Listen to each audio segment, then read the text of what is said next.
Hi friends, good morning সবাইকে। গতকাল আমাদের বাড়িতে এই পিঠেটা বানানো হয়েছিল। এটাকে আমরা সরু চুকলি বলে থাকি। এই পিঠেটা গুড় দিয়ে খেতে ভীষণ ভালো লাগে। তো এটা বানানোর জন্য চাল আর কলাইয়ের ডাল ভিজিয়ে রাখা হয়েছিল। এবার এর মধ্যে এটার একটু পেস্ট বানিয়ে নিয়ে তাতে নুন, সামান্য হলুদ এবং মৌরি ভেজে দিলে বেশ খেতে খুব সুন্দর লাগে।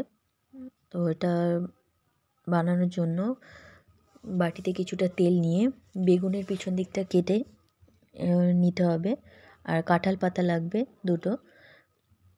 এবার গ্যাসে প্যান বসিয়ে একটু তেল বোলানোর পর ওই ব্যাটারটা দিয়ে দেবো।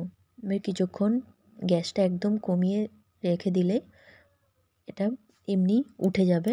তারপর এটা ভাঁজ করে নিলেই রেডি হয়ে যাবে সরু চুকলি। কেমন লাগলো জানিও অবশ্যই।